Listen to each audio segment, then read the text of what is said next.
Good evening, welcome all to Comprehensive Current Affairs program. So this program is starting from 27th of October, that is coming Monday. However, I thought we'll have a demo class today. So I have planned this program, Comprehensive Current Affairs program, it should be for 4 to 5 months, Monday to Friday, 9 p.m. to 9:45 p.m. So that once you complete the class, once you go to bed, this retention is much better. Now, what all I am going to cover? So today I am going to start with polity. So my plan is, it will be polity 1, then economy 1. In fact, Monday it will be international relations 1, environment 1. So it will go in such a way that, yes, we will be over a period of time, we will be covering almost every area which is relevant for our exam from polity, economy, international events. Now, why I am clubbing like this? Because later it will be easy for you to revise.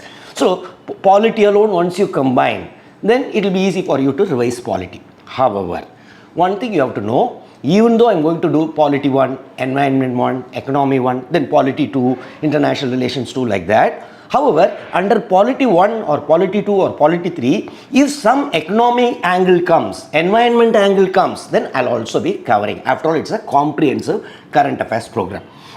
Now, what I'm expecting from you, always have a long size notebook so that as I tell something important you feel, because yes, anyway, I'm going to give you the PPT which will be converted into PDF and shared with you. However, running notes, because whatever I'm going to teach, everything may not be in the PPT. So later, if it comes in the question paper next year, 2026 prelims, then I have to take credit. So please write down, always have a long size notebook.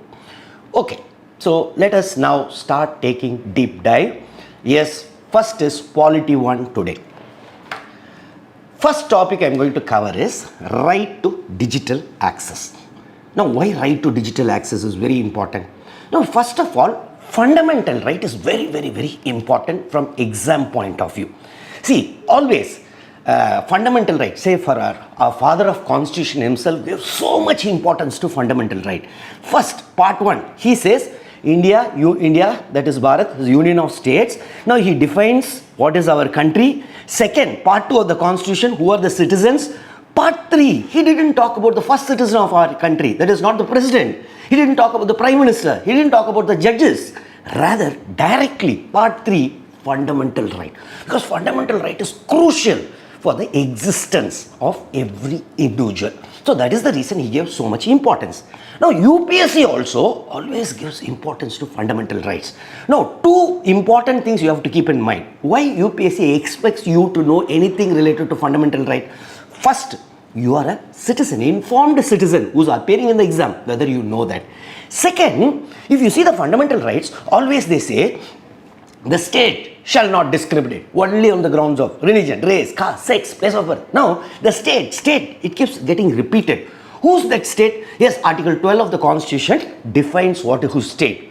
Yes, the government, legislature. Now, once you get into service, I wish each and everyone who sees this video enters as a civil servant, becomes a civil servant.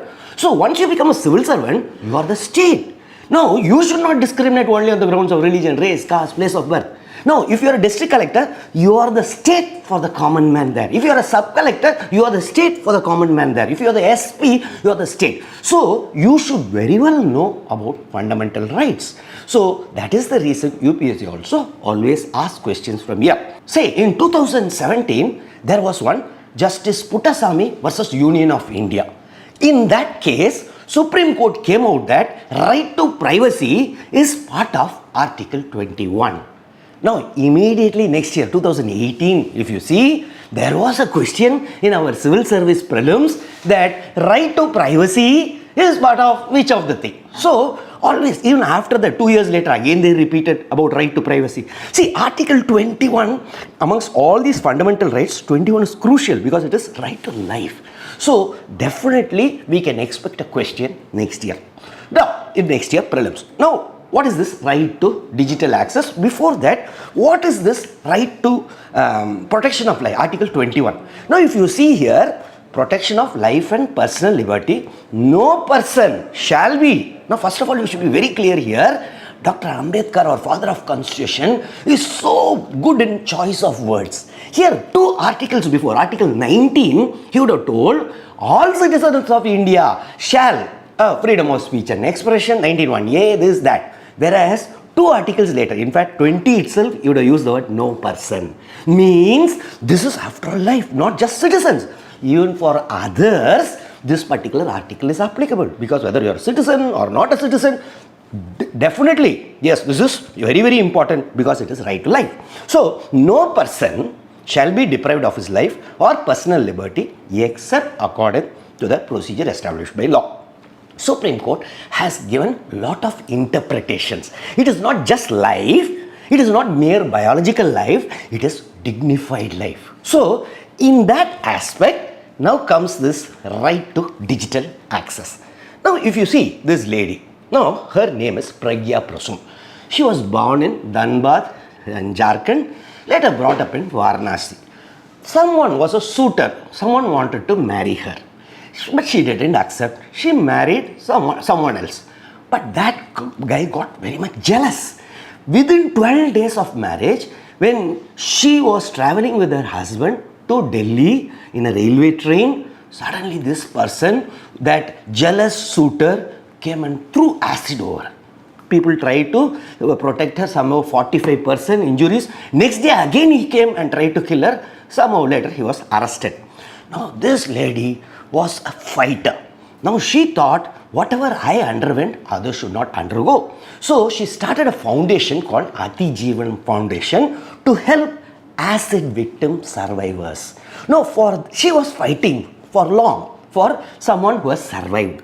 Somewhere in 2024, she approached the Supreme Court.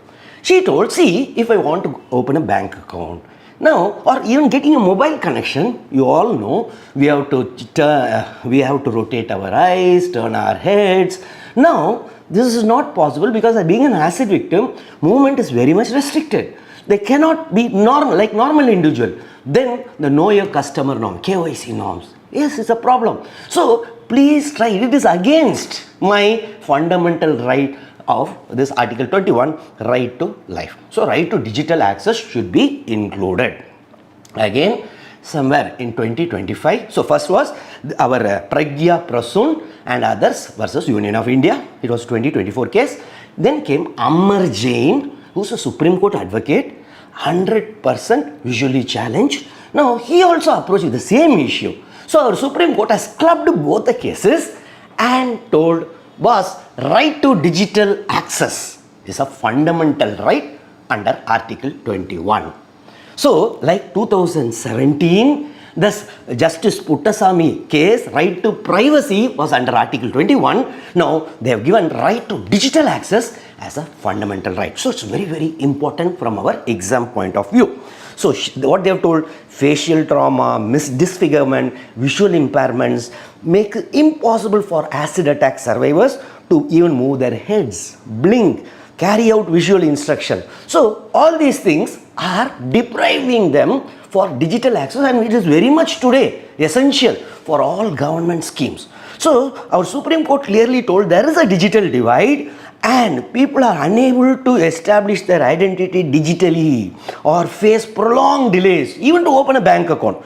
So, our Supreme Court clearly told what? See, large section, not only PWD, people with disabilities, even rural population, senior citizens, economically weaker sections, linguistic minorities, they all have problem for digital access. So, it is not just for physically challenged, but everyone is included here. So, Supreme Court has told right to digital access as a fundamental right. Now, Supreme Court invoked the principle of substantive equality. Now, what is the substantive equality? Nowadays, now and then Supreme Court is using this word, we are invoking the principle of substantive equality. Now, usually what is equality? Normal equality. See, all are equal irrespective of your background. Whereas, in doctrine of substantive equality, no, each individual is different. There may be historical injustice or gender bias may be there or some other specific say for physically challenged people. So for equal, they should be given that extra care.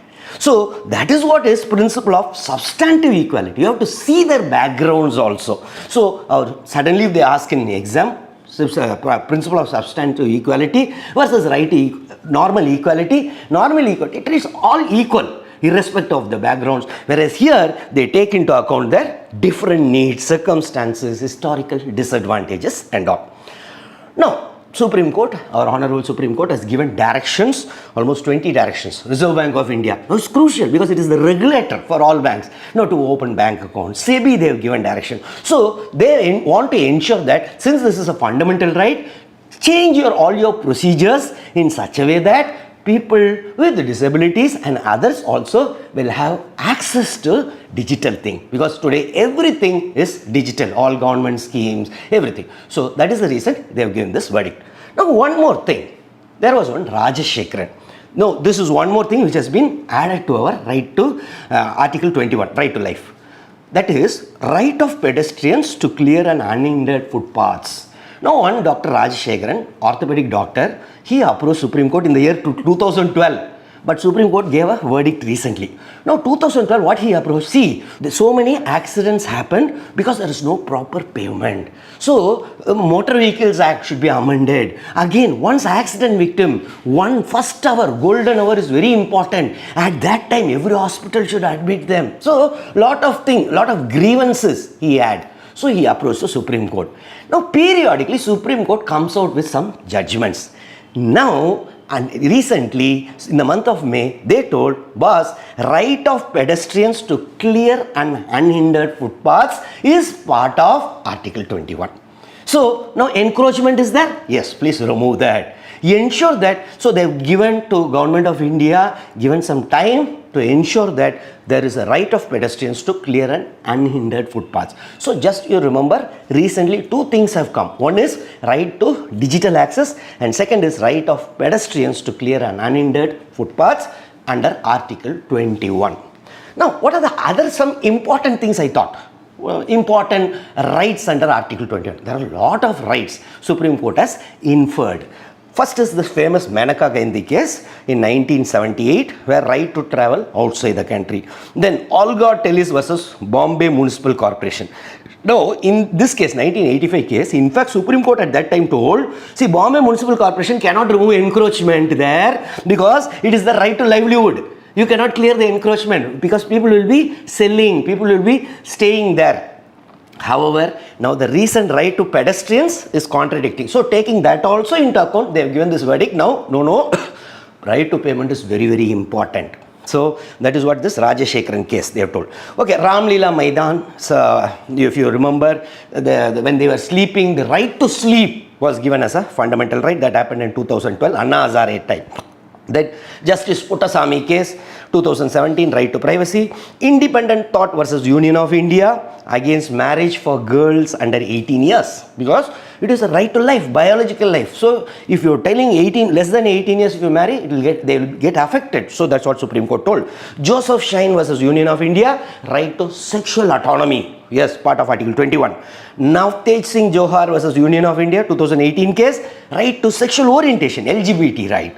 Then Common Causes versus Union of India, 2018, right to die with dignity. Lakshmi Bai Chandrayogi versus State of Karnataka, 2021, freedom to choose one's spouse. And X versus Principal Secretary, Health and Family Welfare Department, Delhi, right to abort. Jacob Puliel versus Union of India, right against vaccination, 2022. Means someone who doesn't want to vaccinate, let them not vaccinate. Then Indra Kanwar versus State of Chhattisgarh, the right of accused to remain silent in criminal trial. So these are the important rights under Article 21. Our next topic today is Vice President of India. Now, Vice President of India is a traditional topic. In my introductory video about this comprehensive current affairs program, I clearly told, see, every year 15 to 17 questions, direct current affairs, say ASEAN Summit, say Coco World Championship. On the other hand, there are also a lot of questions in traditional areas like polity, economy, environment, even history getting reflected based on current affairs. So, I am choosing this Vice President of India today Because three important things happen. Number one, Vice President removal resolution. See Article 67B. We'll see it today. Now, Vice President removal notice first time given.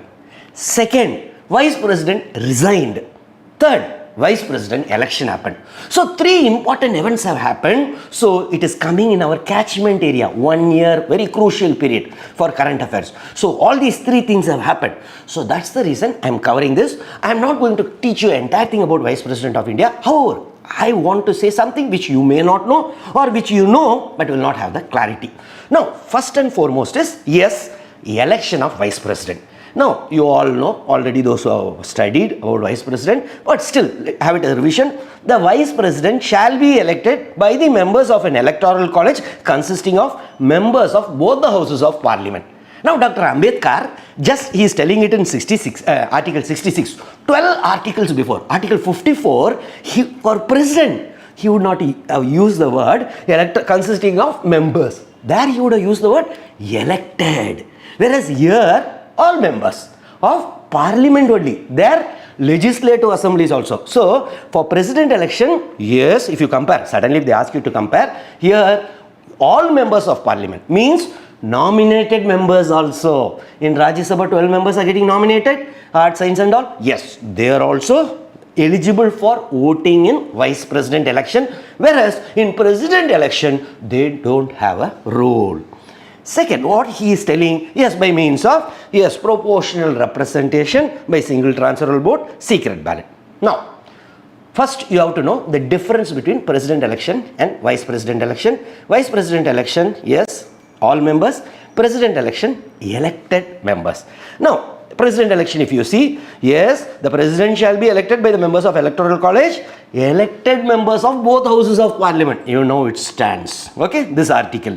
Second, elected members of Legislative Assemblies of the states. Yes, now comes a crucial question. 104th Amendment Act in 2020 has removed the concept of nominating Anglo-Indian members. See, as per the original constitution, 2 Anglo-Indian members for Lok Sabha and means House of People. Then legislative assemblies, 1 Anglo-Indian member, governor can nominate, whereas House of People, president can nominate 2 Anglo-Indian members. Now they are not there. Then why this still article A, the elected members of both houses of the Parliament? Something which, unlike our Dr. Ambedkar, father of constitution, who never left a single point of confusion, whereas our parliamentarians, I feel they should clearly make it how it should be: the elected members of the Council of States and all members of Lok Sabha, House of People, because now there are no nominated members in House of People. Yes or no? First. Again, elected members of legislative assemblies of the state. However, now the states include Delhi and Pondicherry. Their nominated members are there. So we can leave this article. Yes, even now they can mention elected members. One more crucial thing is Jammu and Kashmir. Now it has become a union territory. Now, however, even though it is a union territory, they cannot, because it is not only Delhi and Pondicherry are there. So in case if there is a president election, as of now, they cannot participate. Right? Now, qualification criteria, because it's very, very important this year, Vice President, 3 important things have happened. Now, no person shall be eligible for election as Vice President unless he is a citizen of India. That is applicable everywhere. Whereas has completed the age of 35 years. Usually, always remember, President, Governor, Vice President, they are all 35 years. Whereas, because we should not confuse, because someone, if you see the next thing, is qualified for election as a member of Council of States, means Rajya Sabha. Someone for Vice President, it is Council of States. Someone who should be eligible to qualify, who is qualified for election as a member of Council of States, whereas it is President qualified for election as a member of the House of People. Whereas for House of People, what is the age limit? Minimum age 25 years. For Council of States, 30 years. So, even though that condition is there, here you should be very clear whether President, Vice President and all, 35 years. So, don't think 30 years. In case, if they ask about in the question, in the exam, please remember 35 years. And again, does not hold House of Profit. Now comes the terms of office of Vice President. Now this year it has happened. Election has also happened, removal thing has also happened, and also resignation has happened. Now Vice President shall hold office for a term of 5 years from the date on which he enters upon his office. A resignation. A Vice President may by writing under his hand address to the President resign his office. Now he is giving his resignation letter to whom? To his boss, President. However, when it comes to President, who administers oath to President? Chief Justice of India. But whether President has a boss? No, first citizen of India. So, someone in our constitution, he doesn't have a boss. So, he is going to give his resignation letter to subordinate. That is Vice President. Remember that. Vice President resign, he will give to the President. Whereas President, to whom they will address, not to Chief Justice, but to the Vice President. Again, Speaker of Lok Sabha doesn't have a boss. So, who the Speaker will give? To Deputy Speaker only the resignation letter. Please remember. So, resignation, when it comes to Vice President, yes, it's very clear, giving it to the President. Second, removal. Now, removal, Article 67, Clause B. Here clearly says a Vice President may be removed from his office by a resolution of Council of States by a majority of all the then members of the council. So, council means Council of States, Rajya Sabha. So, majority of then members which should be accepted and agreed to by the House of People. So, be very clear what majority required for removal of Vice President. Yes, for removal of Vice President, it is the majority of then members. Whatever be the number, not present and voting. Okay, not a simple majority. Majority of then membership. Again, they have not used the word majority of total membership. Majority of total membership is even that is vacant when it comes to President impeachment, Article 61. Our Dr. Ambedkar would have used the word, yes, majority of total membership. Whereas here, majority of then membership. Okay, second. How about Lok Sabha, House of People? See, he is the chairman of Rajya Sabha. Our Vice President is chairman, head. Okay, so Rajya Sabha only can remove a majority of then membership.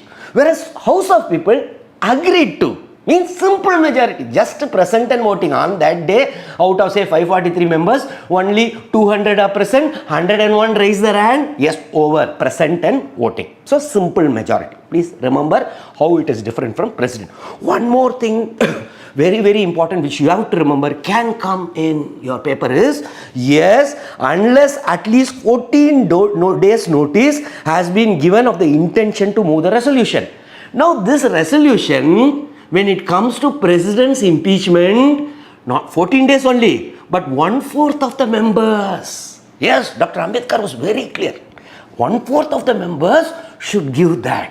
Whereas here, no, he didn't tell anything. He's little partial towards Vice President, I feel. Because he felt, boss, President of India is there. We are setting up a parliamentary system of government. So, in parliamentary system of government, this is just a President, so it's a nominal head. So, let us have President. Why one more position, too much importance? No. So, only at times he may become a president, okay, when acting president and all, or discharging the functions of president. So, till that, he never even, see that this post, there is no salary for Vice President.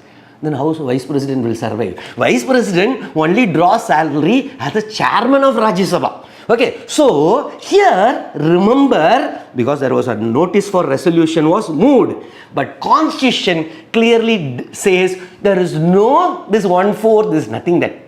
As per Constitution, see, has been 14 days, at least 14 days notice has been given of the intention to move the resolution. Whereas for President, I repeat, 1/4 of the members should sign and move the resolution. After that, yes, that inquiry committee, this, that and all, then 2/3 of total membership.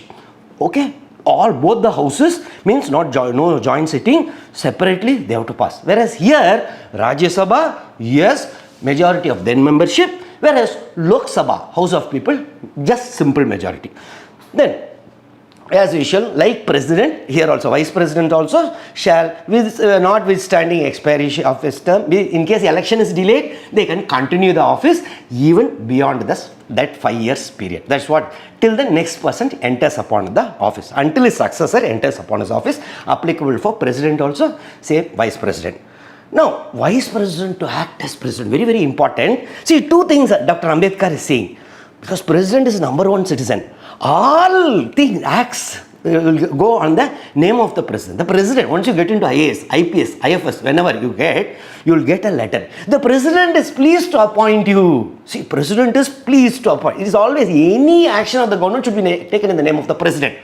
In case now of president something happens, vacancy in office. See, in the event of occurrence of any vacancy in the office of the president by death, resignation or removal is under Article 61, yes, or otherwise. Means suddenly just let us assume some flight, something missing, like when Malaysian aircraft went on missing. Till now we do not even know whether they are dead, alive, but missing for long.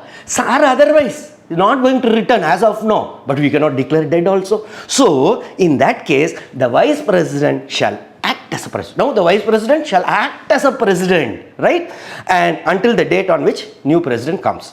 Whereas the second scenario is, no, president is okay, but temporary absence, some sickness or otherwise. Dr. Ambedkar doesn't want to leave any confusion later. So he has used the word otherwise. So if you see the temporary absence, when the president is unable to discharge his functions owing to absence, illness or any other cause, the vice president shall discharge the functions until the date on which the president resumes his duties. So he'll just discharge the functions of the president. Whereas first Article 65 clause 1, he says he's an acting president because death or something resigned or removed, okay. So that is a different scenario. Whereas second scenario is, yes, the president is going to come back, a temporary small gap. At that time, vice president will discharge the functions.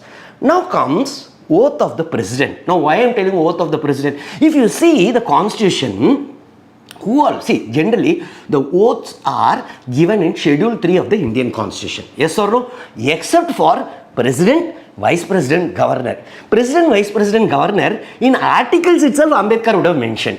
Okay, so here if you see in article itself it's clearly given, whereas for a thing it is given the schedule for all others. Say judges, ministers, okay, CAG, for all of them it is there in the Schedule 3 of the Constitution. Whereas here, say suddenly if they ask, I should take credit later. Suddenly if they ask, I'll say boss, I mentioned there. If it is asked in next year paper, I will take credit. So oath or affirmation, president, yes, president, vice president, governor, it is within the articles, whereas for others, it is in the Schedule 3. Now coming back, here if you read clearly, every president and every person acting as president or discharging the functions of president, means our vice president also is going to take oath. In case if he is going to act as president or discharge functions of the president, then he is going to take oath as president. See, as such, as a vice president, he will take oath, president will administer. Whereas for president, who is going to administer oath? Chief Justice of India. Now, in his absence, senior most judge of the Supreme Court. Now comes the question, whenever our vice president acts as president or discharges the function of the president, before that, because as a president he will be knowing so many secrets, where all nuclear heads are there, everything goes under seal and signature. So at that time, better administer oath. It's just president's oath. So for that, yes, it is going to be addressed by who? Chief Justice of India or senior most judge of the Supreme Court. This much you have to know. Now, what is the normal function of the president? Our Dr. Ambedkar thought, okay boss, just ex officio. Means whoever is the vice president is the ex officio chairman of the Council of States. So normally our president is just a standing, in case unless otherwise something happens, his function is just, his or her function is just the chairman of Rajya Sabha. So as I told you earlier, see, our vice president doesn't have any salary. He draws salary only as the chairman of Rajya Sabha, means chairman of Council of States. Now, what are the other posts held by our vice president other than chairman of Council of States? See, last week also in RBI grade B there was one similar question. Prime Minister was the answer. Okay. Now, here suddenly they ask like this, who is the president of Indian Institute of Public Administration, IAPA. Now, IAPA is a research organization for public administration and also training organization. They give training for senior civil servants. Now, who is the president of that IAPA? It is our vice president. Okay, so remember, whoever is the vice president will be the president of Indian Institute of Public Administration, IAPA. One more thing. See, there are a lot of talks that are happening. Some draft came out for university regulations and all. Okay, now recently, now Delhi University, who's the chancellor? Vice President. Pondicherry University, who's the chancellor? Vice President. Punjab University, who is the chancellor? Vice President. Suddenly, if they ask, because universities were in news, so other posts of Vice President, President of Indian Institute of Public Administration, also Chancellor of Delhi University, Pondicherry University and Punjab University, right? Now we'll go on to the order of precedence. See, suddenly they may ask, if there is once upon a time they used to ask, nowadays they left, but suddenly if they ask, just no important thing. So what is order of precedence? It's also called as table of precedence. Someone they come together, President, Prime Minister, Chief Justice of India, Ministers, Chief Ministers. Now, who has to sit where? They should not keep fighting in the table, na? Table of precedence, order of precedence. Okay, now, or warrant of precedence. First is no doubt. Who is that? President of India. Second, Prime Minister or Vice President? No, second is Vice President. Third is Prime Minister. So, important things you remember. Then, fourth comes Governor of States, but not outside their state. Okay, if governor of a particular state goes to Delhi, then this is not applicable. But governor within that state comes under fourth. Then fifth is former president. So first five, you remember, deputy prime ministers come as 5A. Sixth only Chief Justice of India. Remember. So if you see, vice president is 2, CJ is 6th. Then comes 7th. You see, cabinet ministers of union, chief ministers of states within their respective states. So remember that 7 AS, leave it, Bharat Ratna holders, then diploma. See, judges comes under 9th. Remember that. Then comes 10th, you see, 9A, you see, chief election commissioner. Now before, see, after CEC only, deputy chairman, chief election commissioner, CAG, they all come under in 9A. So judges of Supreme Court are slightly above them, CAG and all. Then comes, yes, deputy chairman Rajya Sabha. So just you see all these things, important things, and let us see state cabinet, and all, you can leave it. Now one important thing, members of parliament, you see, 21 MPs. Suddenly they ask the warrant of president. 21 is MP. Then only comes the army commander, vice chief of army staff and all. Okay. So, but before that, some army related will come. You just see, here if you see in 16, chief of staff is going to come in 16. So, just you see very important things only. And whether MP who is in 21 is senior to chief secretary, yes, as per warrant of president, if a meeting happens, if MP is sitting there, then they have to sit in the center. Okay, because they are senior to even the chief secretary to state governments. Is it clear? Right. Next topic is Sikkim. 50 years of statehood. See, very important topic. They are celebrating Golden Jubilee. Our Prime Minister talked about it. Lot of coverage is happening. Now, if you see Sikkim, somewhere, yes, 1975, they become part of our country. Before that, what they were doing? See, somewhere in 8th century, one Swamiji, one Buddhist saint named Padma Sambhava. He went and spread Vajrayana type of Buddhism to the locals there. After that, in 1642 AD only, first is coming under a kingdom from Tibet. Now Tibet is part of China. At that time it was not part of China. Okay, some Tibetan prince came and established a kingdom that is called Namgyal dynasty. Namgyal. Namgyal dynasty was started in 1642. Now if you see eastern side of Sikkim, yes, it is Bhutan. Western side of Sikkim, it is Nepal. Often they used to come, both Nepal and Bhutan, they used to come and occupy. Lot of wars were happening. Somewhere in 1814, Gorkha War started. Now Gorkha War is nothing but between British and East India Company and Nepal. Now Nepalese tried to occupy some Sikkim. They occupied some areas of Sikkim. Terai region, that Bihar, that area also they occupied. So East India Company sent his arm, defeated the Nepal. That was 1814-16. Then a Treaty of Sugali was signed in 1816. Now Treaty of Sugali, now because of British have helped the Sikkim, they drove away. So what happened is indirectly they came under the British protectorate. But 1861 Treaty of Tamlong. Now this is very, very important from exam point of view. Of course, Treaty of Sugali also, indirect control, Sikkim came under indirect control of British. 1861, Sikkim formally became a protectorate because in between fight happened between British and Sikkim itself. So finally, yes, they agreed in Treaty of Tamlong, yes, just there will be a protectorate of British. External affairs and all, Britain will take care. Now, after that they were continuing. 1947 India got independence. What to do with Sikkim? It was a British protectorate. So 1950 what happened is, yes, they signed an agreement, India-Sikkim agreement, that external affairs, telecommunication, all these things we will take care, but otherwise the Chogyal, who's the Chogyal? The king, okay, that Namgyal dynasty is coming now, the Chogyal will be the ruler.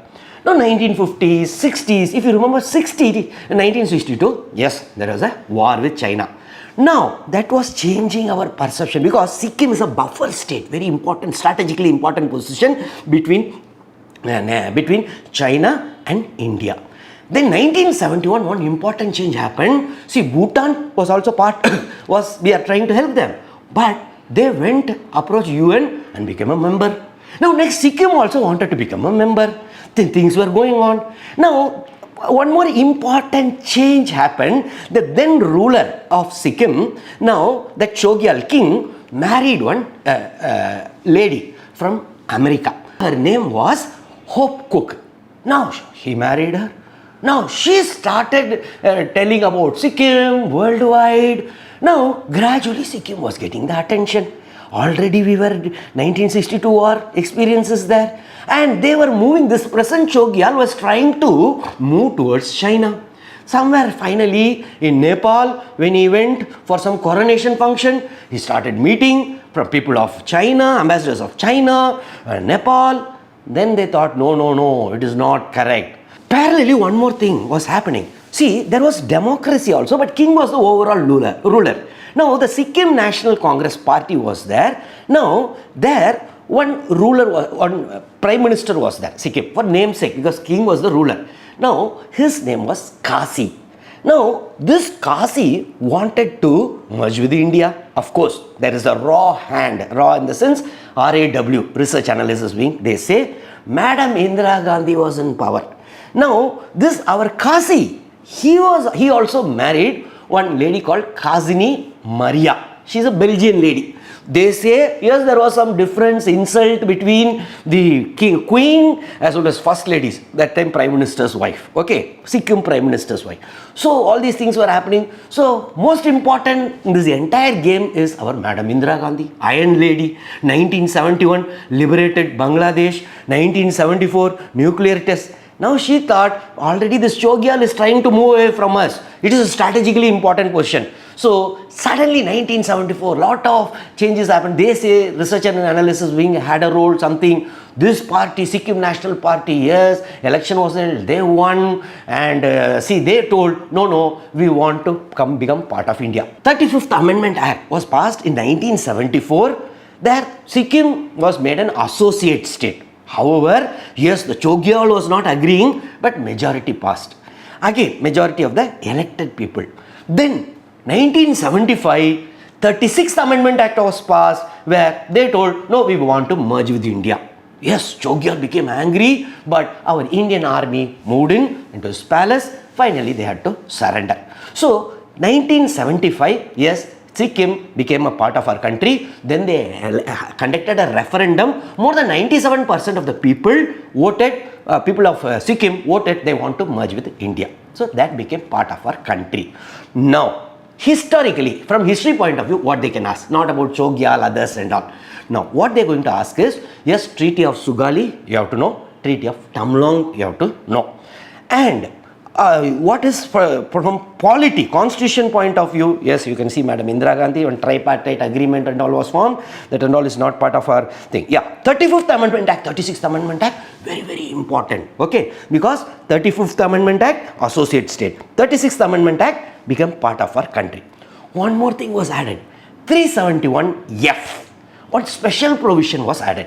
Now, if you see Article 371, it is in news. Even now, Ladakh, 2 days before I saw Ladakh, our government of India wants to, because Ladakh some disturbances are happening, government of India wants to give them 371 status, whereas Ladakh, they want 6th schedule status. Okay. Now, what this 371 is special provision? Yes, it is transitional provisions only. Okay. So, if you see 371F was inserted, here the governor is given some discretionary power. So, suddenly they may ask you in the polity, if you see governor of Sikkim holds special responsibility for maintaining peace and ensuring equitable arrangement with social and economic advancement of different sections of the people. See, Sikkim, even though it is a small state, different groups are there. Lepchas are there, Bhutias are there, Nepalis are there. Suddenly someone who comes with the majority, the chief minister,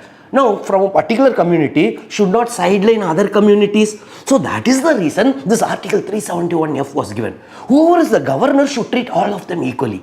So because different communities are there. So they say our constitution says, see, the governor has a special responsibility for maintaining peace and ensuring equitable arrangements for the social and economic advancement of different sections of the people. One more thing, in this discretionary power, yes, Council of Ministers headed by Chief Minister will not advise. But President, subject to, because President of India means you should always remember Council of Ministers headed by the Prime Minister or central government. So, in discharging these special responsibilities, the governor acts with discretion. So, need not listen to the advice of Council of Ministers headed by the Chief Minister. Subject to direction from the President. However, he has to listen to his boss, President, Government of India. Okay. So, remember 371F can be asked in a prelims. One more thing, 371, as I told you, is in news for long. So just I want to take credit if something comes in next year's paper. So you should know, see, there are some 12 states under Article 371.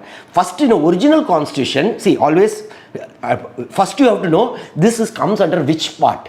Part 21. Okay, so part 21 deals with this Article 369, 370, 371. Okay, so these are called as temporary, transitional and special provisions. So part 21 you should know, then temporary, transitional and special provisions. How many states are there? 12 states. Now if you see, yes, original constitution Article 371 was only given for Gujarat and Maharashtra, right? So Gujarat, Maharashtra, 2 states, that is Vidarbha region, Saurashtra region. Then they started adding 371A, Nagaland, 371B, Assam, our 371F, you see, Sikkim, right? Now, how to remember? Suddenly if they ask you, just I'll tell you a simple method to remember. See, the northeastern states, how many northeastern states are there? 8. Recently our Prime Minister talked about Ashtalakshmi, or 8. Sikkim, Arunachal Pradesh, Assam, all those things. Now, in that are all in that 8 states, remember 6 states are there except EMT. EMT you can remember as EMTY, EMPTY. MT is not there. Now, what is EMT? One is Meghalaya, another is Tripura. Now, suddenly in the exam hall, you should know MT you will remember, but you may think Manipur. Okay, no. Meghalaya only. Manipur is there, part of Article 371. So, Meghalaya, how to remember? Meghalaya, you know, Cherrapunji, Mainsrom is the wettest spot on earth, near in a village near Cherrapunji. So much rain, it washes away, it is empty. Okay, remember empty, Meghalaya. So, Meghalaya and Tripura. Other than this, all 6 states. Then, you should remember our western states. If you remember, coastal states, western coastal states, Gujarat, Maharashtra, Goa, so Gujarat, Maharashtra, Goa, Karnataka. So 6 plus 4, 10. Kerala, you leave it high in HDI. Why should they need special provision? So other than Kerala, western sea coast, Gujarat, Maharashtra, then Goa, Karnataka, 4. Then our newly formed Andhra, Telangana, 12. So remember, out of Ashtalakshmi, remove MT, 6 states, western coast plus Andhra, Telangana, right? So 12 states. Now, yes, you can see that each one 371J is for Karnataka, starting from 371 Maharashtra and Gujarat. So polity, suddenly they may ask 371. That's why I am telling. Okay, geography. Now, if you see geographically, Sikkim is strategically located. What questions they can ask you in geography?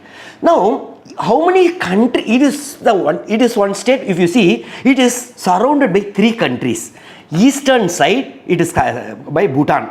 Northern side, China. Yes, western side, Nepal. Only one state it is facing in our country. Which state? West Bengal, right? My state, my cadre, West Bengal cadre. But which other state is, any other state do you think has only one Indian state as boundary? Just think, it will be Meghalaya. Okay, Meghalaya will be completely surrounded by Assam. Okay, so Meghalaya is one state which is having only one state as the boundary. And one more thing we can, have you ever thought which other states where 3 countries are boundaries? Yes, suddenly they may ask, why I am telling you, they may ask you this year, I will tell you, come to that point. Yes, first of all, yes, Sikkim, 3 countries. Another thing, yes, my cadre, West Bengal. One side, Nepal is there. Another side, Bhutan is there. Third side, Bangladesh is there. So, 3 countries. Okay, one more state. One more, Arunachal Pradesh. Northern side, China. Eastern side, Myanmar. Western side, Bhutan. Okay. And one more thing which we usually forget, that is Ladakh. Ladakh, if you see, yes, that side, Pakistan, China, and one more thing, Afghanistan. Now, why I am telling you it's very, very important this year, recently, 2 to 3 weeks before, Mr. Amir Khan Mutaki, the Afghan foreign minister, came to our country. At that time, our external affairs minister, Mr. Jebasingh, was telling, see, Afghanistan, he was just pointing towards Pakistan. See, Afghanistan and India, we are contiguous neighbor. What is that contiguous neighbor? Means we are together.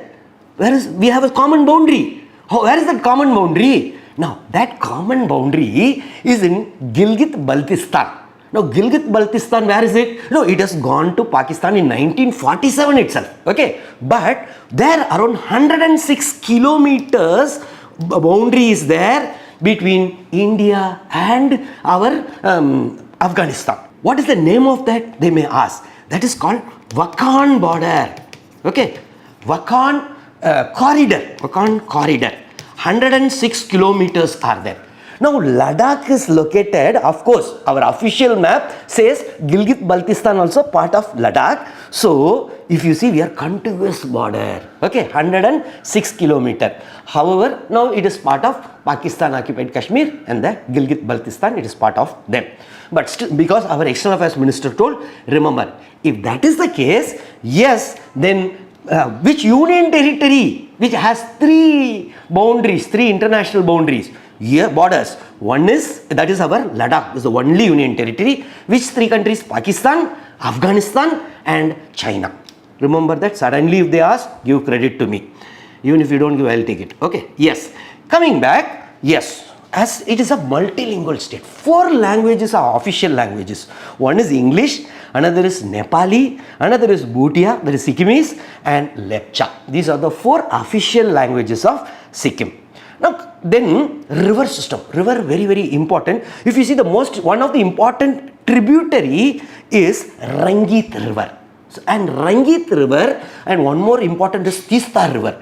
Tista River, yes, Tista only we and Bangladesh, lot of fight is happening. Even a week before, there were lot of roadblocks in Bangladesh demanding this Tista treaty and all. China wants to intervene. So, remember Tista River, where it originates? Yes, it originates in our Sikkim. But one more tributary, that is called Rangit, where they meet this Rangit River and this Rangit River and Tista River, they meet in a point called Triveni. Okay. Now, after that, yes, this our Tista River goes, then it enters West Bengal, goes to Bangladesh. There it meets the Jamuna River. Which is Jamuna River? Brahmaputra River only. Once it leaves Assam and enters Bangladesh, they name it as Jamuna. So, Tista River goes and joins with Jamuna River. Some questions are asked last 2 years if you have observed. So, remember the river system properly. So, this can be asked from geography point of view. And again, economics point of view, Sikkim is the highest per capita state in India and first organic state. In fact, in 2016, it is the first organic state in the world. Okay, they started somewhere in 2003 moving towards organic. Means what is organic? Without chemical pesticide, without chemical insecticide, without chemical fertilizer, right? All organic, bio. So first organic state in the world, and Sikkim is the highest per capita in India. It is also having first recently, if you would read Press Information Bureau, yes, India's first organic fisheries cluster. Now, if you see, there is one scheme called Pradhan Mantri Matsya Sampada Yojana. Pradhan Mantri, Matsya means fish, Sampada means development or achievement something, and Yojana. Now, this is bringing lot of fishery clusters in our country. Almost 30, they identify some area, give lot of funding, develop fishing to bring in blue revolution. So, Pradhan Mantri Matsya Sampada Yojana, don't forget, they have declared one cluster which is organic fisheries cluster. So, organic first, it is in India's first. Some other important things, they want to basically bring in blue revolution, and pearl cluster is in Hazaribagh district of Jharkhand, ornamental fisheries cluster in Madurai district of Tamil Nadu, and seaweed cluster in Lakshadweep, tuna. Remember, tuna cluster in Andaman. Okay, these are other 4. See, there are totally 34 fishery clusters. I am just giving important because recently PAB was telling all these things. And yes, organic fisheries cluster, Sikkim, and other Madurai. If you see, ornamental fish, tuna, Andaman, like that you try to remember. Now, one more important thing is Dali chili. Our Prime Minister also mentioned about it in his speech. Now, this is a chili. First time, this is a GI tag, and they have exported to Solomon Islands. So, our APEDA, which is nothing but Agriculture and Processed Food Products of Export Development Authority. Now, yes, they facilitated this entire export. Prime Minister talked about it, mentioned in PAB also. So, please remember, and it is rich in vitamin A, C, E, along with potassium. Okay, so this Dale chili. One more thing, in environment, what can come? So, we have seen in economics what it can come. In environment, red panda. Now, number one state in which is, state animal of Sikkim is red panda. However, Arunachal has more red pandas than Sikkim. Remember that. Okay. And recently, now this WASA is nothing but World Association of Zoos and Aquariums. They have identified top 3 in the world which is preserving red panda. Now suddenly if a question comes, which zoo, and if they put Sikkim, please don't mark it. Okay, because I am telling red panda, it is just a state animal. It is rather, if you see, Padmaja Naidu Himalayan Zoo, which is also preserving red panda, it is in Darjeeling. Darjeeling is where? West Bengal. So remember, Darjeeling is adjacent, contiguous to Sikkim. Okay, so there only red pandas are there. But which zoo is getting this WASA thing, top 3? Padmaja, it also appeared in PIB. Okay, so Padmaja Naidu Himalayan Zoo. So it is the second largest state red panda population in India. Yes, it is the official state animal. Then you should know about the Kanchenjunga. Yes, it is something UNESCO World Heritage Site. Only there are totally 44 UNESCO World Heritage Sites. In that, only heritage site which is a mixed thing. One is for natural also it has got, and natural and also for cultural significance. Now, coming back, what was the last one added? Recently something UNESCO added. That is for, because this Kanchenjunga they added long before. Okay, whereas recently is this Maratha military landscapes in India that has been added in the UNESCO World Heritage List. Now, if you see this Maratha, one question, they have this Maratha military landscapes, different forts and all have come under that. Which 2 states it is spreading? One is Maharashtra, definitely Maratha. One thing will surprise you. In fact, Tamil Nadu is also there. Tamil Nadu, there is one Jinji fort. Okay. So, yes, if you see iconic forts such as Sadar, Shivneri, Raigarh, Pratapgarh, Sindhugarh and Jinji fort. So, this is spread across. It is spread across Maharashtra and Tamil Nadu UNESCO World Heritage List. So, please remember, chances of it getting asked is very, very high, recently added. Then one Globa Andersoni. Now what is this Globa Andersoni? See, it is called, it's a plant in 1875 they thought it is extinct, but later some 3-4 years before in Tista Valley they found, yeah, it is still there. So this Globa andersoni is also known as dancing ladies, okay, and was thought to have been extinct. Now why 3-4 years before news, why should I add it? First of all, 50 years Sikkim. Another, I have analyzed all these years papers. At times, 1 or 2 questions in earlier PIBs also, 3-4 years, that also they asked. So that is the reason I thought better we'll include, because it was considered extinct. However, later they found in 2020. So this unique plant typically grows in dense colonies as lithophyte. Now what is lithophyte? Suddenly in science related, if they ask, lithophyte means something which comes out of rock, okay, meaning it thrives growing directly on bare rock or stone surface, okay, so bare rock or stone surfaces. So friends, so today we have seen the Polity 1 class, okay, so Polity 1 comprehensive current affairs. So every day, that is Monday to Friday, we will be having our current affairs classes. So Monday onwards our regular course will start. It will be from 9 to 9:45 p.m. and yes, I'll be covering, Monday means 27th October, it will be International Relations 1 of our comprehensive current affairs program. So as I told you earlier, every day please write down and try to revise it the next day morning, 5 minutes revision, and every week half an hour. Saturday, Sunday you will be free, no class of current affairs, half an hour revision. So today whatever I have taken, tomorrow early morning 5 minutes kindly revise. Thank you from Israel Jebasingh, the Director of Officer Science Academy.